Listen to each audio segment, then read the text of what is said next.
Andy Fenton.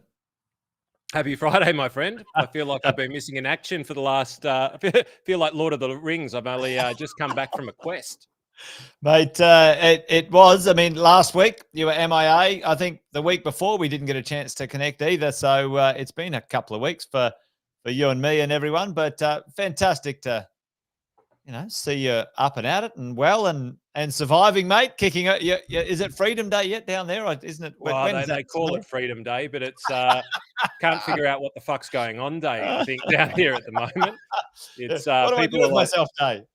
do you put on a mask, Andy? I don't know. Can you go to a hotel? I don't know. Apparently we're free, but listening to Mr. Andrews this morning, he's gone, you know what? You're not free yet. I thought, oh, that's a wonderful thing to say, isn't it? It's fantastic. Well, thanks for that. It's a Freedom Day, but not yet. Wait, there's more. There's some steak knives, and I can tell you they freaking hurt a little bit. But, mate, apparently we're free. I as you know, I wouldn't know too much about it. I've been sort of a little bit under the weather of recent, coming up to the old double dose for me. But mate, so thank you for holding down the fort while I've been MIA, and appreciate a number of you guys actually reaching out and asking how I am, and the other half going, fucking hurry up and get back to me. Who was that guy again? We didn't miss him. Well, hang on. If there's one, there was some, and if there was some, there's many, and if there was many, exactly. There was a plethora. That's just the way. We've got to sensationalize some things. But absolutely, mate. Thank you to the person who reached out to ask how I'm doing. Person. Well, Sammy Sager's filled in for you, mate. And what are you drinking today? Before we kick off, folks, and into the Wealth, Wine, and Wisdom, welcome along. Quick shout outs: Alison, Stephen, Shay. I love Shay's in. Yep, she's here. Hey, listen, my little drop today, it's a little bit feminine. It's a little bit empty, mate. Your glass is in already, are you? I haven't been drinking at all. You know what? You've made me feel so bad about my wine habits, Andy. I've now just turned to white wine because I can drink one glass and put it in the fridge. So, Mate, I'll wait for the next episode when it turns into a slushy. Yeah. Andy Fenton's figured out how to. Every time I go to open a bottle of wine, it's like, mate, you can't drink that the day later. And I'm thinking, well, I can't drink it a whole bottle now. What do I do? Well, there's somebody who said they're water, Jason. So maybe it should be Wealth, Water, and Wisdom. It's probably a little bit more suited. It's rose. Well, it's actually, let me tell you, it's a very nice drop of wine. If anyone wants it, I don't know what's Sarah Rose beautiful. Or whatever it is, but it's a very nice bottle. Look at that. And we bought a heap of them. And we had to drink them because we wanted to turn them into water bottles for our pool area. Anyway, there you go. That's quite beautiful, Jason. You're quite the delicate flower there, mate. It's Shay's wine, actually. Save me, Shay. Save me. Anyway, well, why don't we get into it, mate? We do have, for everyone joining us, there could be a few of the mentoring clients on board right now. So the positive mentoring clients, give us a shout out, team. If you're here, I know Alison, and a few of you guys are part of the mentoring program. So great to have you guys here. This is our follow-up from the other night. Andy came and presented, which was, Andy, our number one highest attended mentoring this year. Thousands, Jason. Thousands of people. Well, it was pretty close, but over 350 actually attended. And, your strategy work there was amazing. And we've got some follow-up questions. And often, Andy, there will be more and more questions, I'm sure. But we're going to do our darnest today to crack into that and have a little look at what that might, the answers might mean to those who are asking those questions. So we've got 16 questions to go through. But I thought as part of what we do normally, folks, you guys know the drill. We usually have a little bit of what's in the news, things you should know and questions. Maybe before we do, Jace, it'd be interesting because it's been a few weeks since I'm out, just so that know that everybody's there. I'd be interested to know whether you'd be curious to figure out how you can potentially access a $220,000 tax-free income. Yes. But whack it in the question box. If that's you, say yes or just a Y. The chat box. Whack it in the chat box. And apparently I was calling it something else the other time. Jason reprimanded me.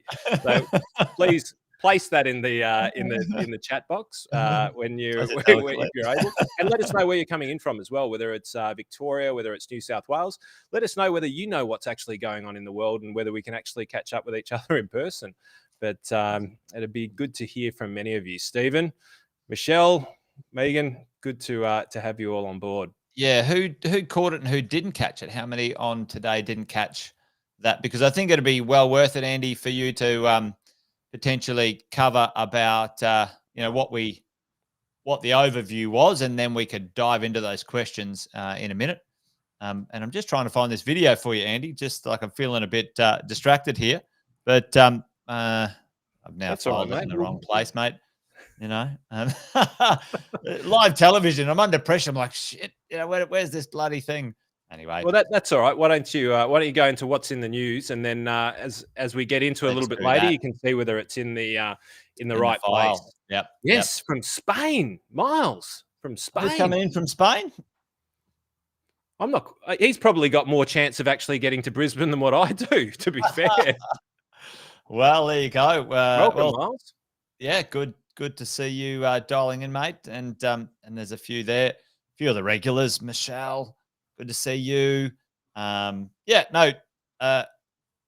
think you're early in Queensland time and late in Melbourne time, so it's kind of it evens out really at the end of the day. I'm still a bit put out with this daylight savings malarkey. Queensland's got to get its shit together with that stuff. But anyway, it's the cows, mate. It's the cows.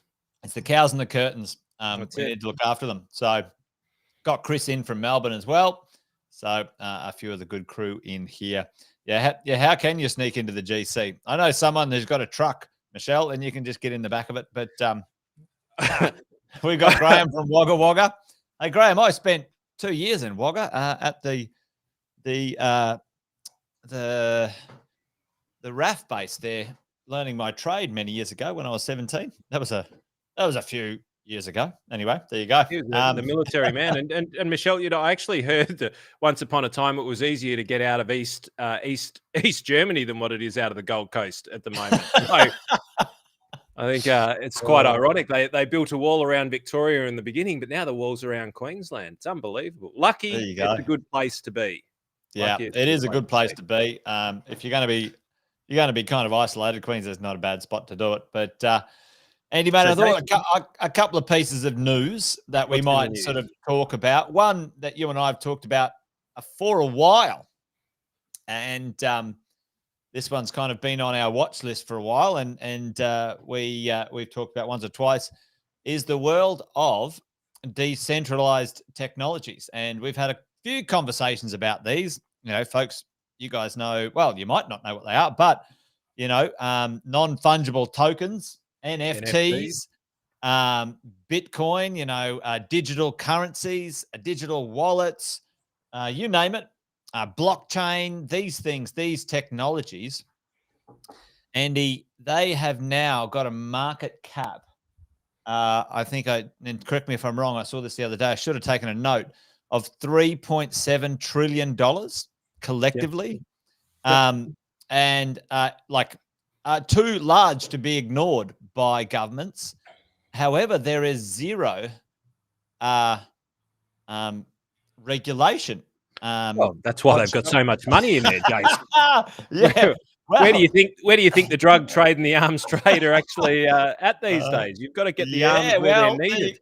There you go. Well, it seems that the governments around the world, and Australia is one of them, is now starting to pay some serious attention to this space, and going to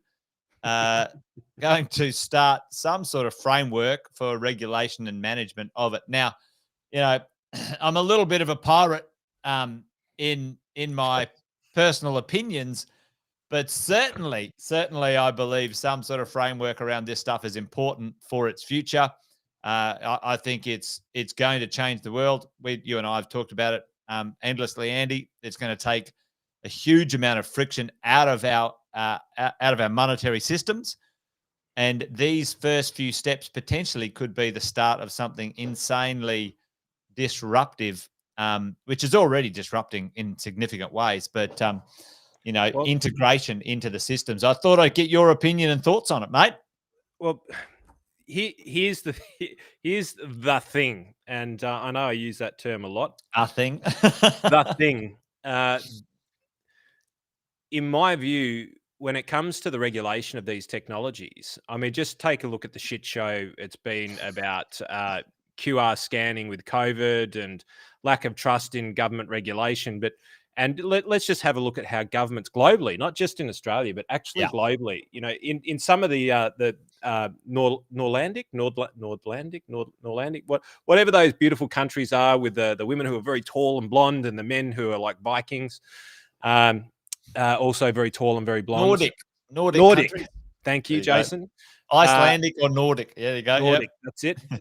That they've sort of got a bit further in front of the game with the whole tech side of the equation. But you can't tax what's not tangible, and you can't tax what you can't measure. And the challenge with regulation of something which is ultimately so fast moving is that the government actually need to be technologically advanced in order to be able to do it. So I'd actually say that there's a multi-generational shift that's got to happen from a regulatory perspective in order for them to properly regulate the space. Now, I reckon that probably what we'll end up seeing is that they'll end up somehow the last point, kind of like GST, goods and services tax, they tax the last point in the cycle. Right? Or the last person in the cycle is the person who wears the end of the tax, right? The end good. And I reckon that probably that's going to be their first point of regulation is when the money comes out, how do we regulate that? Everything in the middle of that is going to be extraordinarily difficult for them to maintain because of the momentum and how quick everything can shift. And also they're going to need AI to be working in their favor in order to be able to manage this. So it's going to be a little bit sharper. Yep. It's going to be, or they will try and make everybody come onto their version of Bitcoin, their version of Ripple, or their version of Ethereum, or whatever the case may be. There's a few countries around the world having a crack at that, Andy, isn't there? Like, there's a few, and it might be successful. I mean, every country in the world's got a currency, so you'd expect potentially every country in the world potentially might have some sort of digital currency at some point. Maybe, who knows? I just thought. It's an interesting conversation. Mine is really going to be which one takes over first, because you and I both said quite a lot previously, maybe about 50 episodes ago. Can you believe it? That it's the use of the underlying technology that'll probably become more prevalent before the use of the actual currency itself. And where we're seeing a massive amount of acceleration at the moment is more so in the NFT space, but it's sort of the same thing, blockchain based technology. And this is I think that we're going to see far greater leaps and bounds forward in the blockchain related smart contracts area than what we will necessarily in the currency side of the equation, because until the government's smart enough, they're not going to be able to regulate it. But the smart contract side is a really interesting place for them to start to play. And I think, small to medium businesses, you and I and everyone else should really be looking into that smart technology, because, Jason, in a world like where we are right now, where in theory, if we just plugged our tax file number and our bank accounts into our Facebook profile or Instagram profile, we'd probably be able to buy and sell instantaneously property anywhere around the world. Like think about that for a tick. So think about Facebook as the block of our data. And if we had our currency and everything that's sitting in our Facebook profile, not saying that you should do that, just as a quick disclaimer, people, please do not put your tax file number up and go, I would like Facebook to have my tax file number. Yeah, not a good idea. not my best idea in the world. But think about that, and think about if then you could share that profile with anybody, and I'm using this as a metaphor, of course, you could share that profile with anybody instantaneously, literally by the snap of a finger or by pushing share. I'd literally be able to, Jason, if you were over in one of the Nordic countries and you had an incredible bit of real estate that I wanted to acquire, in theory, I would just be able to share my profile with you, and we'd be able to, through a smart contract, which is just a digital contract, instantaneously settle that thing. And I think that, with all of this stuff like Bitcoin, Ethereum, that's going to get all of the headlines, but where the money's going to be made is in the smart contracts. That's my tip.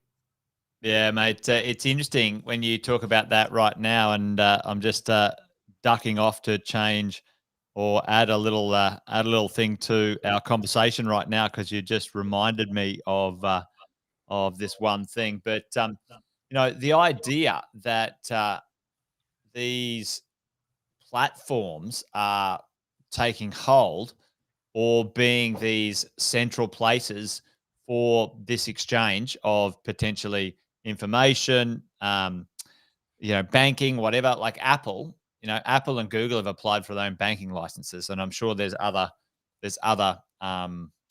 platforms doing it right now. And I don't know if anyone's paid much attention in this space of just recent times, where the platforms. I'm just going to drop this to my iPad right now.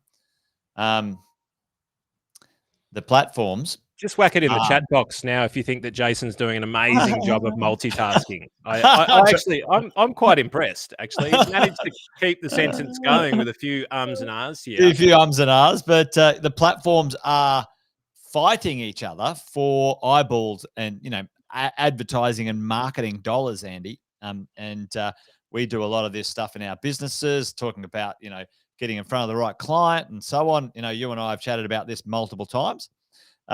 But it's an interesting one. Facebook, Google, and Apple have just had quite a stoush over the last year about privacy, about people's data. There's some big question marks around these things. And just linking these together while you were talking about that very thing, I'll put my stuff into Facebook. Well, I think one of the first ones that are going to do that is Apple. And they've actually made the maneuver. I'm going to sort of quickly switch this you might need to make that a little bit bigger. That looks like a very pretty graph. Let's whack this in here, and I'll whack that up there. So, the Apple has pushed the caps, pushed out Facebook to hold people's privacy on their networks, right? And you can see only in the last sort of 6 months since Apple has released its latest updates in its iOS software to say, hey, do you want to share your personal data with all these other people, these third-party apps? Do you want to share it? Yes or no? Because we're gonna just stop these guys taking all your third-party data. And boom, it was 95% of the world said no for sharing their data onto these other third-party apps. And then it was on-sold and then used and, cross-pollinized and whatever. So have a look at this, Andy. Since April 21, in the world of networks, the percentage, it is insane. It's almost tripled its share of market from around the 20% to 60% of the market on their platform, where they own now the client data. They are the leader in privacy. So imagine Apple launches its own crypto or gets its own smart contracts or gets its own banking license. It's coming. It's coming in this space. I reckon there's an incredible business lesson to be learnt here as well. Because I reckon I know the reason why. Put it in the chat box if you think you know the reason why Apple is actually the one that's getting and I've read some articles around this, the most amount of users actually saying, yes, I want you to use my data. And I think I know the reason why for this. Not implicitly, but I believe 100% I've actually given this some thought. But my view is that so every other platform on there, they take your data and they use it to their advantage. Apple actually take your data and use it to try and make your life easier. So Steve Jobs once had a closed architecture idea for Apple because he didn't want anybody else destroying the user experience. Now, that was the one thing that set Apple apart for generations. But obviously they needed to evolve as the world went into an open API, open architecture type of work, and they've transitioned really well and really quickly. Like 10 years, it really took them to transition. Yeah. But when you use an Apple device, how much easier does your life become if you allow it to share your data across multiple apps, across multiple platforms, across your computer, to your iPad, to your phone?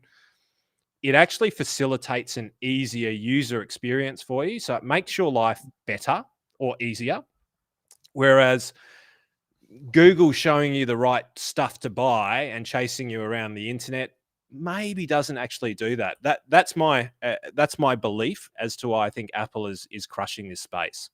Well, and Andy, I don't know if you, and I'm a massive Apple fan, by the way, folks. So I love the Apple world, and some people hate it, some people love it, some people are whatever in the middle. But when Apple launched its watch, and they launched iFitness, iHealth, I can't remember the app that goes with it. Within 1 week, the number of people who signed up for a health study was the largest health study in human history in a week because of that technology, right? Wow. And it was to do with heart attacks and early warning signs and whatever, right? So the largest health study in history in under a week, like that. And we've been trying to do health studies for thousands of years or whatever. And then one little thing, boom, here, the app and the watch, it goes together, boom. And people gave away their health data. So Apple, who knows? When corporations, when anyone gets too much power, it corrupts. What's the saying, Andy? Power ultimately corrupts, but ultimate power corrupts ultimately, or something like that. Anyway, there's a saying it's a saying, but anyway, it's probably a saying written by governments. But anyway, let's not dive down that hole. But anyway, I thought it was a good piece of news. Andy, we should get on to our follow-up conversation, because I think you and I are going to end up talking about this for another 2.5 hours. Mate, I think that's an incredible stat, and I believe that to me, that's the ultimate small business model. If you focus on delivering quality to people, then people will trust you. If you butcher it and you try and take it and use it for other means, then ultimately, you won't be trusted. You might be successful, but Apple has always played the long game. They've never played the short game. And I'm not saying that the rest of them are, but I'd question some of the motives on some of the other platforms, where Apple's motive has always been pretty clear. User experience. It's always been user experience. Make it easy. Make it so that we're making people's lives easier. And that's it. Like the variations of that. And but I guess as a segue from that, like we had, and this is coming to what we were talking about last week with your mob. For those of you out there who don't know, Jason runs Positive Real Estate, and they do this mentoring for people who are interested in property. And I'd been along to it in the past, but I can tell you what, I hadn't seen anything quite this slick since my days on television. I haven't had days on television, but if I had days on television, I would imagine that it would have been this slick. But so Jason invited me along to chat to his wonderful clients in the mentoring program, which is a program that helps people understand property, understand how they can acquire property, how they can run property, manage property, how they can build their wealth through property, but also expands into far more in-depth parts of what you need to know. Because in order to do anything successfully in life, it's not just the talent that you need, which might be the knowledge around property. There are skill sets that are around mindsets. There's about how do you prepare for it. There's the long game. There's the short game. So these guys actually crushed this at a level I've never seen anybody doing before. And I'm not sure if we've got it here, because I'd love to roll the tape shortly on the intro. But what we focused on during mentoring, when Jason invited me in to see the team, was how to create a $220,000 tax-free income.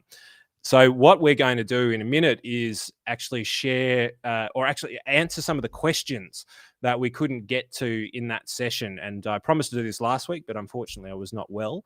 So we're going to cover that off this week. But ultimately, this sits behind a strategy that can help people produce a $220,000 tax-free income stream later on in life. So, but look, if at any point in time you're sitting wondering around about property or wondering how to do it, because you can get lost in this world, and if you make mistakes, you're talking about big money. But I'd urge you to have a look at this because this was one of the best experiences I've had sharing information anywhere in the financial services world, not just property. So, mate, if you've got it, roll the tape, and we'll come back and answer the questions on how to build that $220,000 tax-free income. There's the statistics that we listen to, and then there's the cold face of what's happening. And sometimes there's a big gap between the two. And as business owners and investors, it's our job to identify the gap between the garbage that gets spun around and the reality that's on the streets. Basically said Bitcoin going to zero because it's a bag of shit. Now, the second part of that sentence I paraphrased.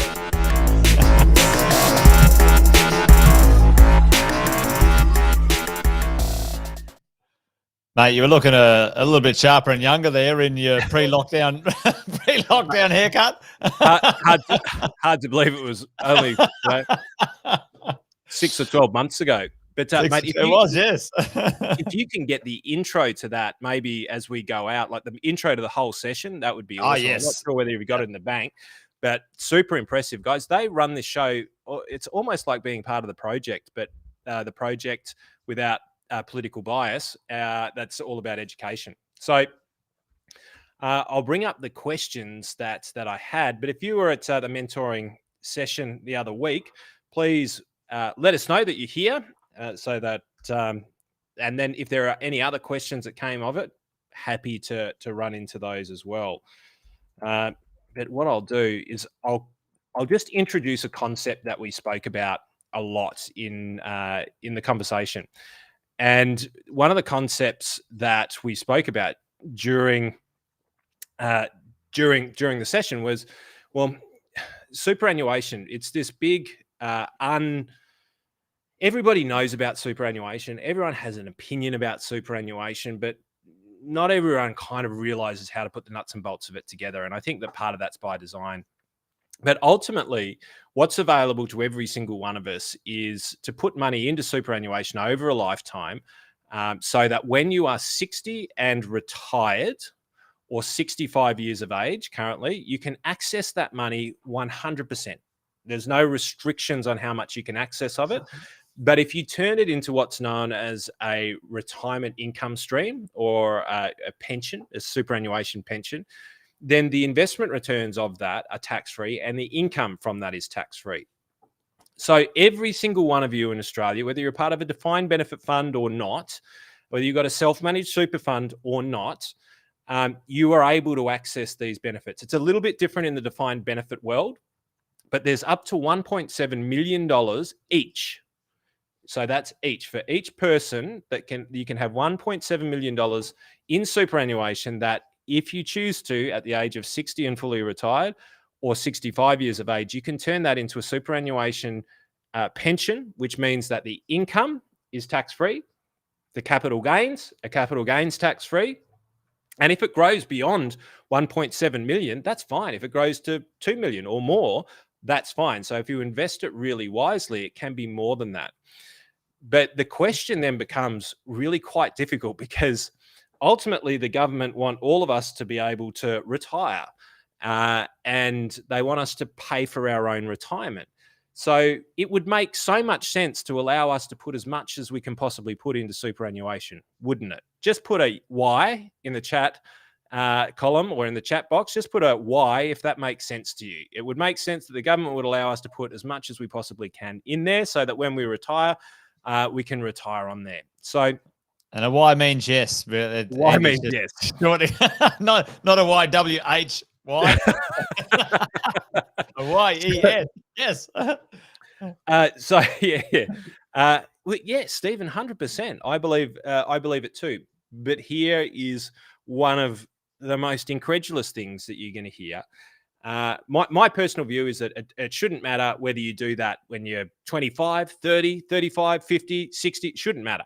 You should be able to get your 1.7 million in, and then they can tax in and around that. Because if we do the math, 1.7 million times 2 people, we can quite easily get you up to, $3.4 million at a 5% return on that, which is a very attainable type of investment return.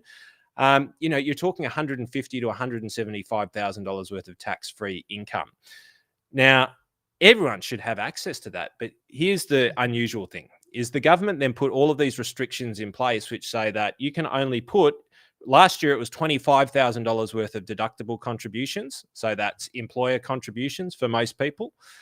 That was $25,000 last year. It's now increased to $27,500 per annum, which can go into super. Now, that's either as what we know as a deductible contribution, which means, an employer contribution, so SGC, as we know. So that if you earn $100,000 from an employer, then they are obliged to pay 10% of that, which means $10,000 into your superannuation each year. But you have got an extra $17,500 a year that you can put in. And if you put that from your personal name, you can claim a deduction for that.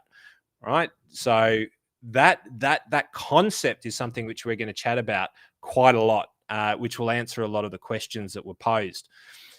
But that's the maximum amount you can put in and claim a deduction for. So if you start to do the math on that, you go, well, hang on, Andy, you've just gone $1.7 million. There's a fucking lot of years that I need to be putting $27,500 in order to get 1.7 million. Nay, Andy, this is near impossible to do. And I kind of agree with you. Well, tell me, folks, if you were just to put $27,500 in per year, how many years would it take? Andy, I've got the answer because I just pulled out my calculator.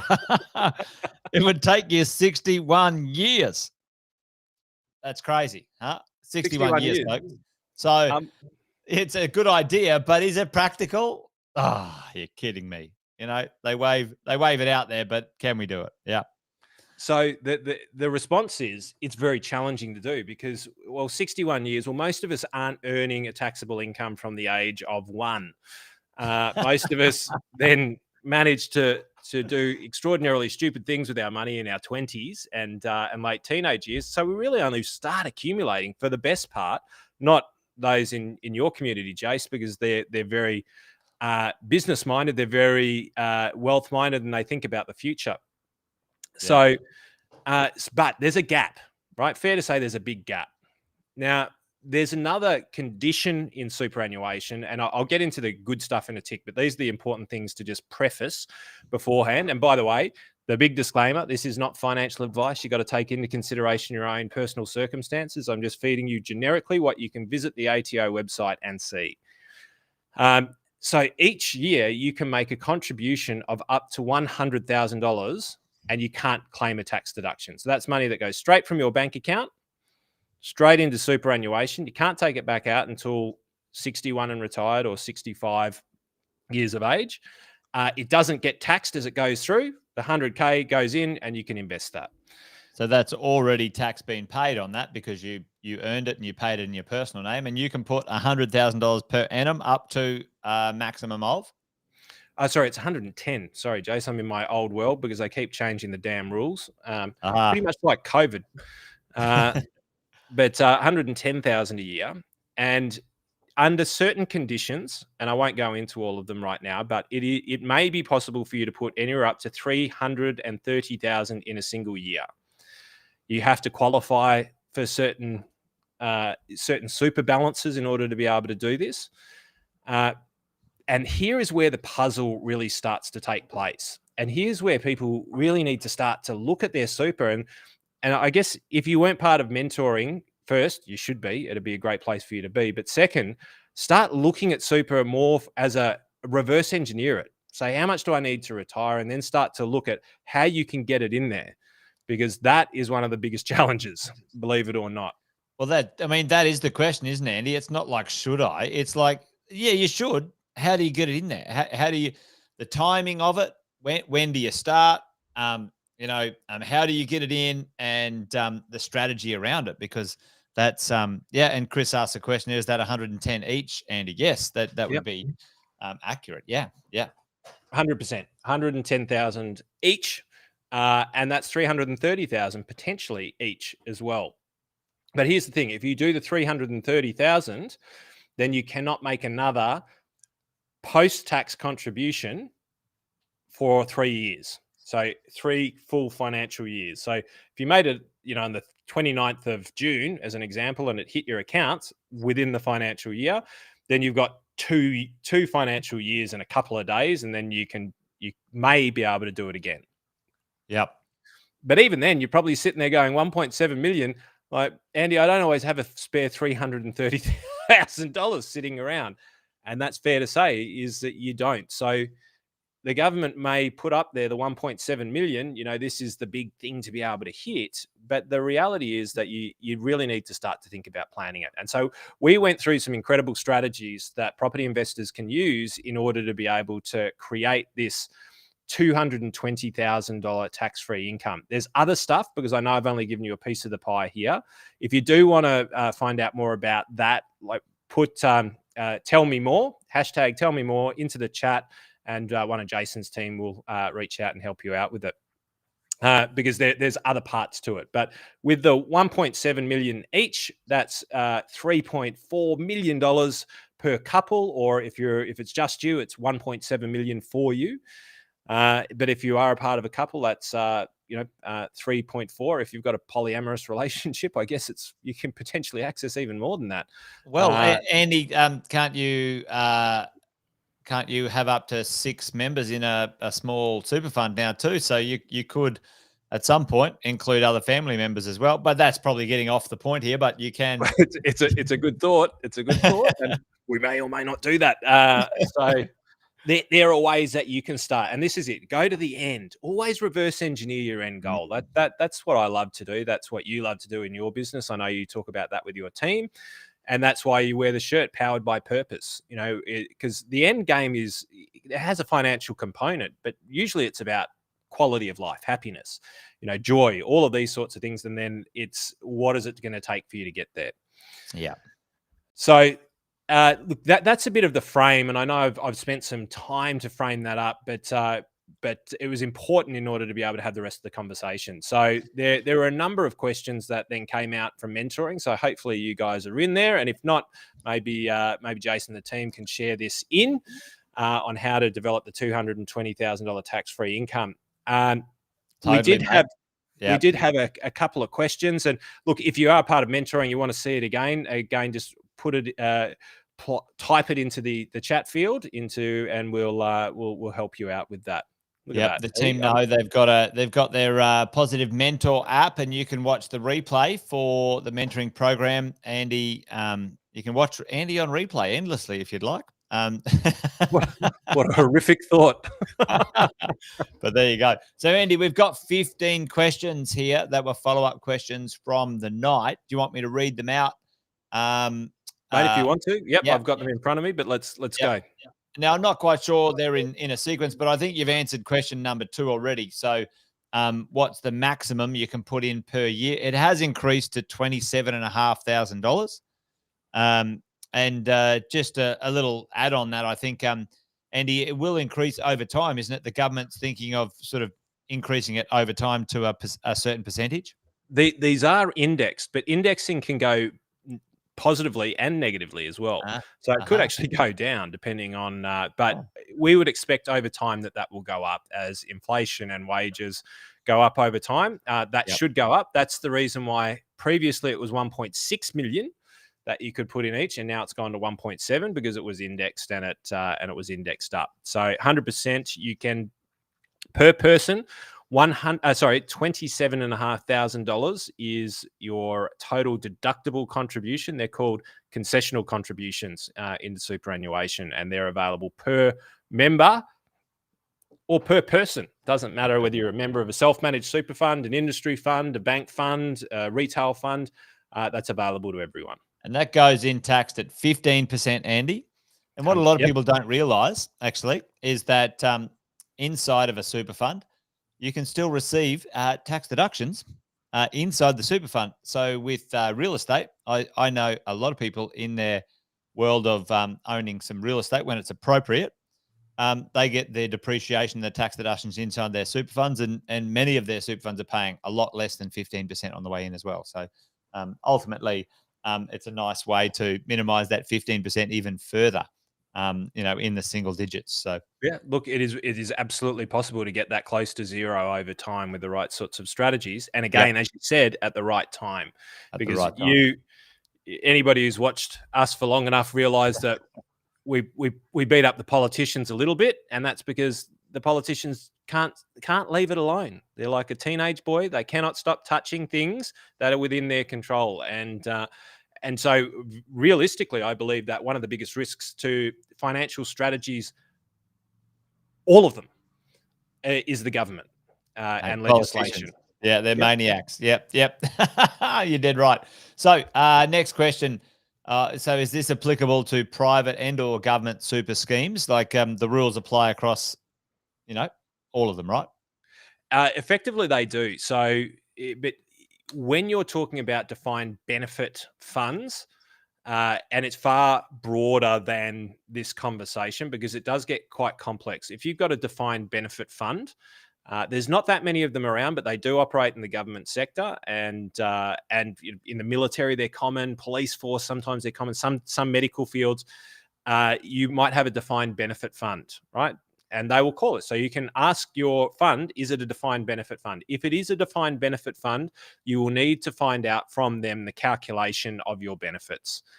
It'd be wise for you to speak to an advisor because it's complex. There's incredible benefits you get for some of these defined benefit funds. So I wouldn't be rolling out of them or rushing to roll out of them. I'd seek to understand them and how to maximize them, but you're probably going to need an advisor to do it. I don't like operating with them because they're quite difficult to understand at times. But you have basically you have the same rules of which apply as far as deductible amounts and things like that, but the calculation of how they are applied is very, very different. So do need to be careful there. But whether you've got a self-managed super fund, a retail super fund, an industry super fund, it's available to all of you the same way. Perfect, mate. Nice. So one of these ones, I think we kind of answered it, which was when does the one-off for like 300K come into account? Like, is it like 300K and then you got to wait 3 years and you can do another 300K? Like, how does it work? So they've got the carry forward I'm going to butcher the language here because let me tell you a little bit of something. So they make up the language to confuse everyone, so they don't use it. Maybe, yeah. Mate, look, we've had the same types of contributions in super since I started in the game in early 2000. Yeah. Right. I know most of you are saying, Andy, you don't look that old. And look, God love you. You're right. I started young. But the government have changed the name of the contribution. So that employer contribution is now called a concessional contribution. It used to be called a deductible contribution because you claimed a tax deduction. It's gone through 3 name changes, but it hasn't changed. But they've changed the name of it 3 times, each time more esoteric than the last. So this is where I say finance actually isn't that difficult. The government quite often makes it difficult because of the legislation they put on it, but sometimes it's just the naming of it makes it hard to understand. But effectively, where was I on that one? I was going somewhere with it. It was... It's okay. It's 300K in one go. Can you wait 3 years? Forward. Yep. It's bring forward. Yep. There are rules that apply, and they're based on the balance of your superannuation fund, right? So if you're above what's known as the transitional balance cap, right, which is that $1.7 million, then you can't do these non-concessional contributions in these amounts anymore, right? You've got to look at what you can contribute. Once you pass certain balances in your super, the rules change.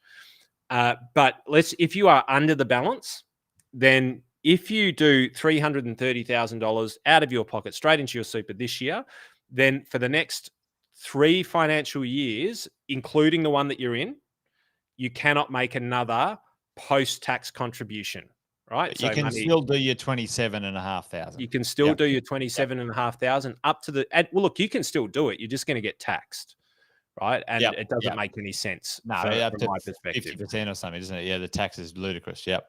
So the financial year that you make the contribution plus another 2, those are the 3 years, right? That you're bringing that the next 2 years worth of contributions, you're bringing that into this year, right? Which means you can't make those contributions for the next 2 years, but the next financial year after that, gloves are off, as long as you can satisfy the ability to be allowed to make that contribution and that bring forward. Then you can potentially roll the dice again, and it's a good question, because it's a good strategy to be thinking about. And now, if you're thinking about property and other assets, you should be going, okay, well, 1.7 million. Okay, well, there's 330 here, there's 330 there. What's the timing of it all? And if your brain's going into those areas, then your brain's going to the right area.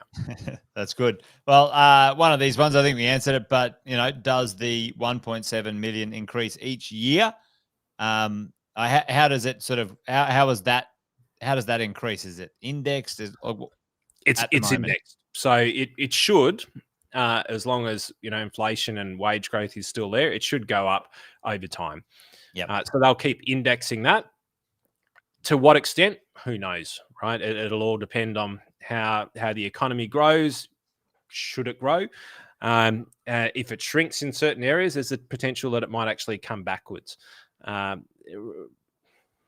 So yes, it's indexed. So it's indexed. Nice. So is it, if you own a property but you've got a mortgage on it, does that, if your mortgage is $600,000 but you've only put in 200 grand on it, and you only own $200,000 of that, is that deemed you only own $200,000 of the property, or does that crack the $500,000 limit? And this is really interesting. This is one that does trap people, and you really need to be, especially going into retirement, you really need to be careful of this, because this is where leverage is potentially not your friend. Because it is your gross assets in the fund, not the net assets in the fund, right? And so if you do have loans, they can actually work against you. Yes. So it's in some cases, and we've done this for clients, we've had to sell down things in order to get rid of loans, so that what we've got is the true reflection of what's actually in the fund. Hopefully that changes over time, but I would say that it's not on the cards at this stage. Not on the cards, yeah. Good question, really good question. Yeah, and obviously, if you own some shares, it's the value of the shares at that moment in time, obviously. Well, no, so the dates are usually as at the end of the financial year. Okay. Now they can vary. So again, this is if you're anywhere near these, it's a very good idea to seek some sort of advice. Yep. Or look up the legislation and be confident in it, but still speak to a professional, because if you're talking in these sorts of sums, you're talking about enough that if you mess it up, you're going to make a right mozza of it, right? Pay for quality advice in order to make sure that you make the right decisions. That it doesn't have to be through me; it can be through anybody. But I would urge you to get the right advice. But I'd urge you to talk to Andy Fenton if you're thinking about it, you lot. But anyway, it's generally as at the end of the financial year, because it's so hard. Like, think about self-managed super fund on how much is it on what day. Like, shares can go up and down in value, so they need to pick a point in time where they can do the analysis. Generally, it's the end of the financial year. Yeah, and we say that often, Andy, with folks listening in. If you ever move out and move back into your principal place of residence, you're thinking, I'm going to go away for a few years and then move back in. You have a 6 years capital gains tax-free window, but you should get a valuation on the day you move out and the day you move back in, because your accountant will be very unhappy if you say, I take a guess, try and make it up, whatever. They won't do it for you. I can tell you that right now. Yeah. Well, just anytime you transact, or anytime you change the purpose of the property, you should be getting, anytime you renovate, you should always get a valuation. And because there's deductions that you can, and this is so often missed even by accountants. They don't understand to do this, but there are points in time whenever there's major, and this is my side of the game, but whenever there are major changes in the way that you own assets, you should always be evaluating those assets at those points in time, because and understanding the reason why is really important. But yeah, look, whenever you change the value of a property, seek the right advice. But if in doubt, figure it out and get the valuation done, because 9 times out of 10 it's going to benefit you. Totally. Sometimes a very supportive value is important, and sometimes a very conservative value is important. I'm not really sure what you mean by that, Jason, but knowing the right value is important. All right, shall we move on? Now, Andy, what can you do? You talked about this magical balance of $500,000 for a person, kind of under $500,000. Like, there's all this kind of structuring and strategy we can do. But what happens if you're over $500,000? What's the kind of, yeah, we get it under, but what happens if you're over? It's a great question, Jason, because you'd sit there and you go, well, if I've got $500,000 in super, is it enough for the rest of my life? Well, for most of us, it's going to be no. No. Yeah. Right. And let's fast forward 20 years where there's no government pension, or there's unlikely going to be a government pension, or if there is, it's probably going to be food stamps, or God knows what's going to happen. But their goal is to abolish the pension the way that it is right now. That's what super is for, self-funded. So where did $500,000 come from as a number? Bugger if I know, Jason. It sounds like a whole number to me. It sounds like somebody just pulled it straight out of the secondary speaking hole, the one that is quite often less articulate, and they pulled that out. God knows why. I have absolutely no idea. I can't figure it out. Nobody's been able to give me a reasonable answer for it. But when we're talking about a carry forward, and so there is, you can go to the ATO website and you can see this. I'll whack something up on the screen here that kind of illustrates the point. So we talked about the post-tax contributions you can make from your bank account. But if we look at the deductible contributions, so your employer contributions, and then if you decide to top that up and claim a deduction for it, you can carry these forward for up to 5 years. And let me just show you what I'm talking about here. Oh, somebody's calling me on the FaceTime. Let me just get rid of that, Andy.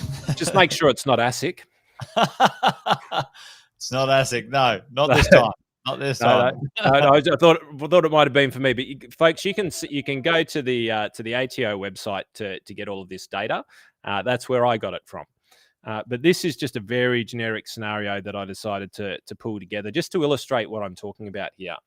2018-19, that's the first year that this came into play, and that you're allowed to do what we call carry forward unused contributions. Now, this I think is smart.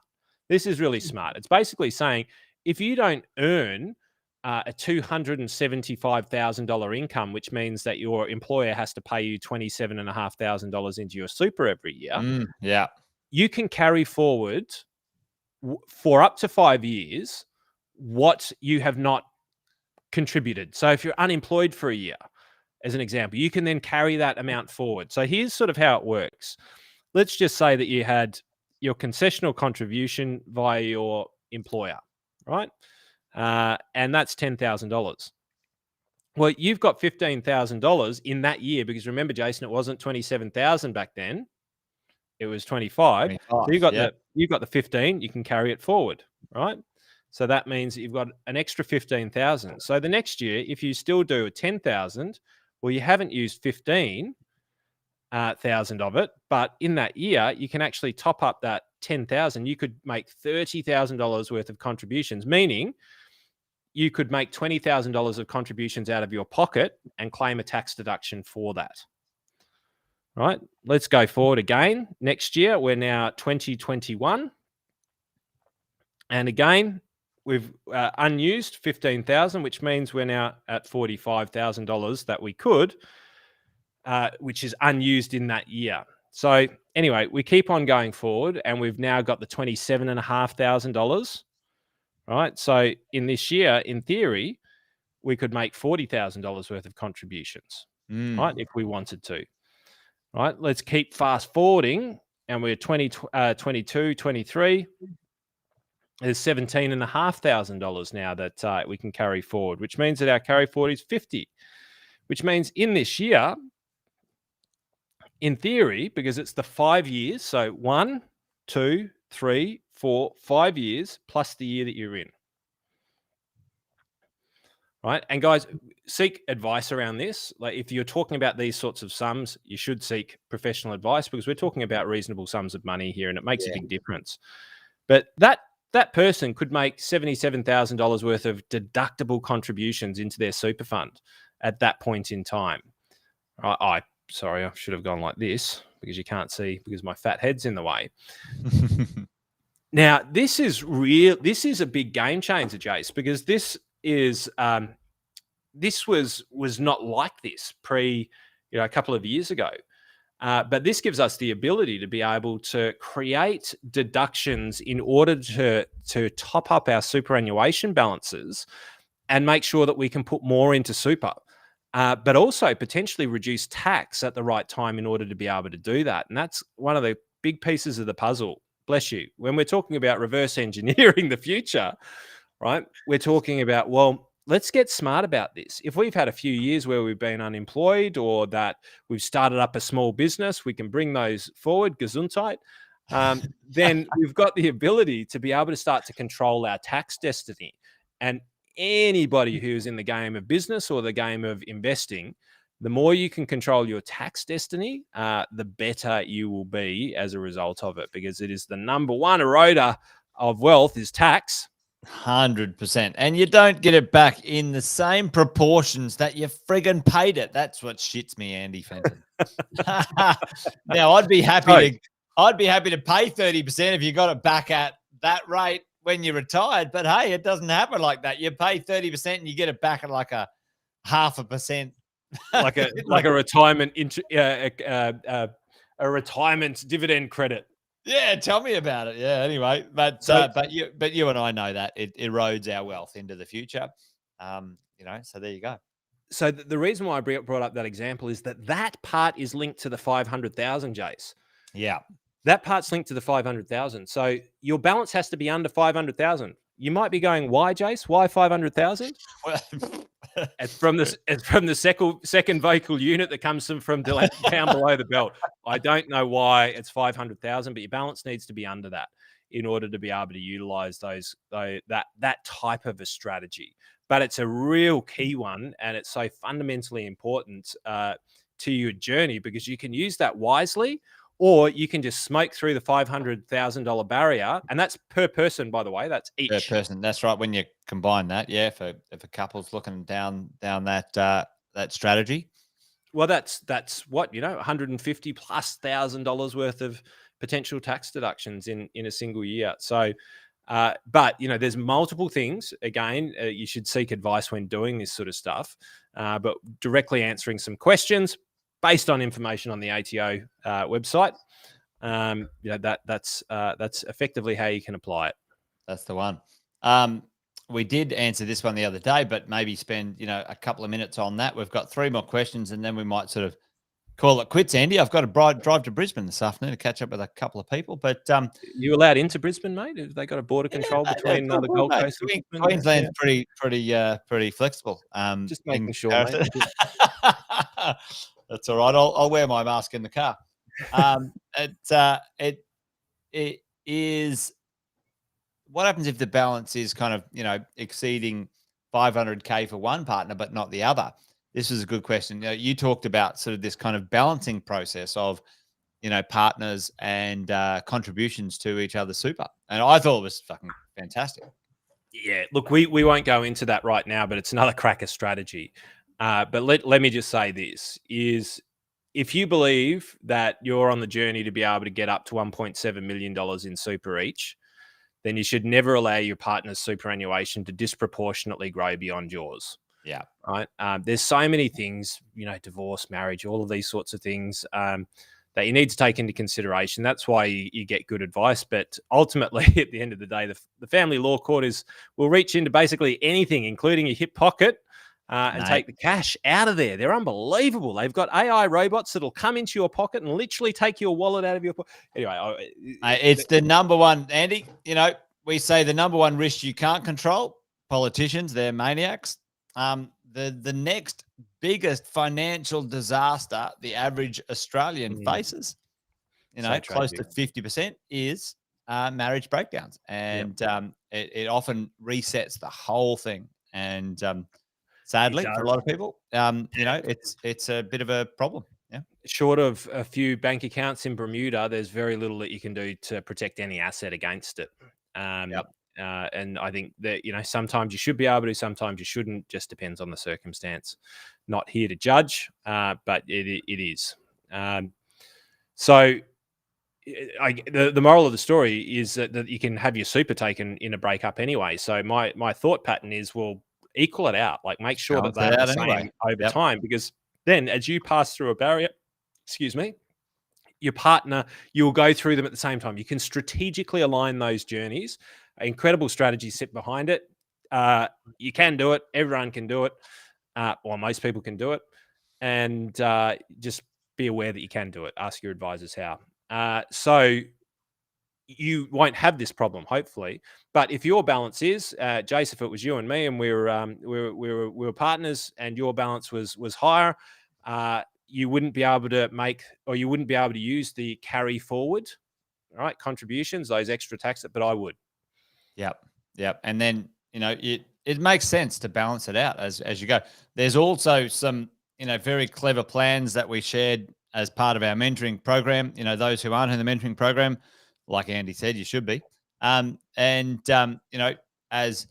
buying a property to ultimately potentially use that to transfer wealth from one place to another at the right time. Any asset, really, it doesn't have to be property. It can be any asset that can transfer wealth from a taxed environment to a non-tax environment. There's some great strategies around that. There you go. Last one, and I think we'll sort of leave it at that, Andy, which is maybe a little bit of a technical question, but what if you have a property in your super and you want to sort of demolish it and rebuild? Thoughts around that? That's kind of not necessarily a question that we're talking about, but it was there. You have to do it in cash at the moment. You can't sort of lend. Yeah.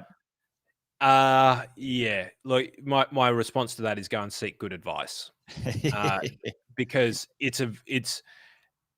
I've spoken to professionals who say you can. I've spoken to professionals who say you can't. I say unless you get a good ruling from the ATO well in advance of doing it, you shouldn't even try it, because the ramifications of breaching some of these laws when it comes to self-managed super funds is they literally take the full marginal tax rate and they put it across the whole of your fund and can basically wipe out half of your wealth, or close to half of your wealth. So the ramifications are serious. It's a pretty intense question. And I guess the best way I can respond to it is that there are people who say that there are ways of doing it, and there are people who say that it's not possible. And really, if you're even considering it, you should be chatting to some very, very, very capable human beings. And my tip on this is get the okay from the ATO first before making big decisions. It might be a lot more simple than what I'm thinking about in regards to this, but anytime major renovations or potential construction of property that is sitting in a self-managed super fund, you really need to get great tax, legal, and financial advice in order to be able to do it. The ramifications are far too aggressive for you not to do it. And if you don't know the answer to it, it means that you really need to be consulting people. Yeah, and that's a good thing. I mean, a lot of people kind of often say, "Oh, well, the ATO is the enemy." Well, sometimes you sort of got to, protect yourself in the smartest way possible and understand the rules. However, you can ask them, Totally. what if I did this and what if I did that? That's part of what we pay for as taxpayers. They're meant to give us some guidance in one way, shape, or form. Because, folks, just so everybody knows, our tax system in Australia is what's called a self-assessable tax system. That's what it's called. The law says we, as the individual, self-assess based on the rules. Now, Andy, you and I know there's about 65,000 fucking pages of confusing tax law, according to Uncle Kerry. He's got some opinions potentially on that. contradictory tax law. Contradictory. So that's why you do need a few advisors. But the point is, which you made a great point, is if you get to a point where it's a bit confusing or untangible, you can ask the ATO to give you a ruling, a private tax ruling that you can rely on for a decision that you're going to make. So I think that's great. I've done it multiple times myself, Andy. Once or twice it hasn't worked out so great, folks. I'll tell you a story about that later. Not today. We don't have time for that one.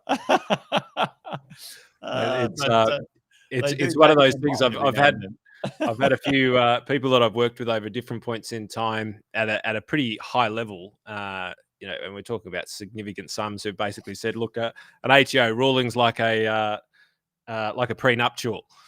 It's not worth the paper it's written on. It's not worth the paper that it's written on. It depends how big of the pain in the ass you've created in the process. Yeah. And that was actually from let me just say that if you think that that's a sexist remark, it actually came from the opposite side. And I didn't mean for it to be in any way, shape, or form. It's really just a matter of how challenging that they can become.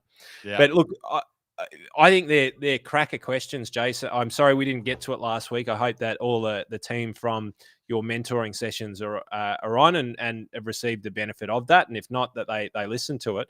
If you've managed to find the intro for it, I'd love to give it a plug, because I've never actually seen anything like this. And if you do have the intro, you'll see what I mean. It is literally an experience that's like sitting down, watching the project, but instead of having people, and look, they're all right, it's entertaining. But instead of watching the same BS every week that's talking about intangible things that you can't control, I'd say that you should really have a good look at this, because this is stuff that you can control, at least your part in the journey. And rather than switching on, the idiot box for half an hour to an hour on a Monday night, maybe you should switch on the smart box and listen to this. So if you've got the intro, mate, give it a roll. Well, let me see if I've got the right video, Andy. Stick with me, folks, for 1 minute. I think it is. It will be, but I need to skip it.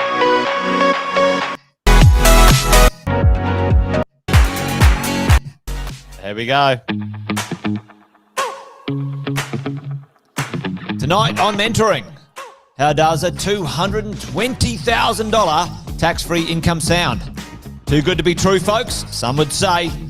Well, think again. Not here at Positive Real Estate. Our special guest tonight is financial planner Andy Fenton, who will reveal all on how to achieve that tax-free income into the future if you follow a good design plan.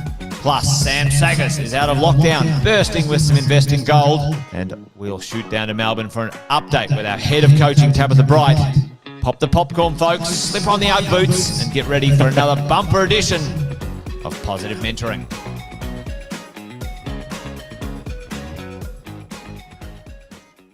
But I think that's a cracker way to spend a Monday night, and it was a pleasure to be a part of it, mate, and just to see how far people, and this game, let's bookend this with the Apple process, mate, because one of the things I've loved about you is you always push the boundaries of trying to figure out how to deliver better and better service for the people that you serve.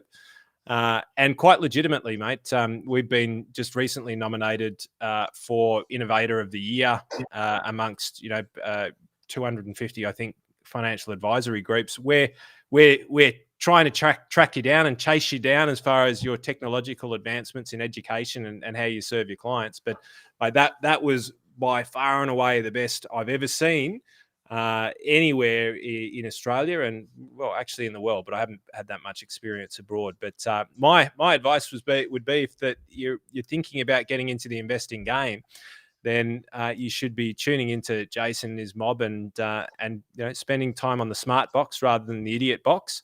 And you're never, ever, ever in the world going to lose out if you spend the time educating yourself.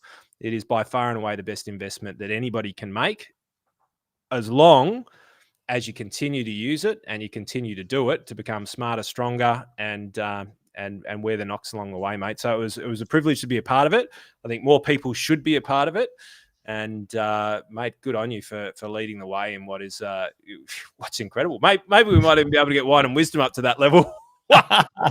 we might get the team onto it, Andy. We might get the team onto it. Let's see.